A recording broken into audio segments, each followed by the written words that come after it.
మిగిలిన మావోయిస్టులంతా దక్షిణ బస్తర్లోనే ఉన్నారు. ఈ లొంగుబాట్లు, కాల్చివేతలు తర్వాత మిగిలిన మావోయిస్టులంతా ఎక్కడున్నారు? ఇక మిగిలిన వాళ్ళు ఎవరెవరు ఉన్నారు? మావోయిస్ట్ గణపతి అంటే మెయిన్ అగ్రనాయకులు, Maoist Hidma, Maoist Chandranna, Maoist Prabhat, ఇట్లా కొన్ని పేర్లు వినబడతా ఉన్నాయి, బండి ప్రకాష్ ఇట్లా. సో దాదాపుగా ఇందులో మెజారిటీ తెలుగు వాళ్ళే ఉన్నారు. మరి వీళ్ళంతా ఎక్కడున్నారు? మిగిలిన మావోయిస్టులంతా ఏమయ్యారు అని అంటే దక్షిణ బస్తర్ ఏరియాలోని వీళ్ళంతా తలదాచుకున్నారు, అడవుల్లోనే ఉన్నారు అన్నది వినబడతా ఉన్నది. ఇప్పుడు వాళ్ళు కూడా లెటర్లు గట్టిగానే రాస్తున్నారు.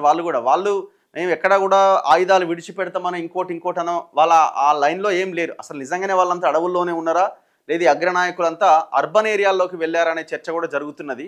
వాళ్ళంతా పట్టణాల్లోకి వెళ్ళిపోయారు అనే ఒక డిస్కషన్ కూడా జరుగుతున్నది.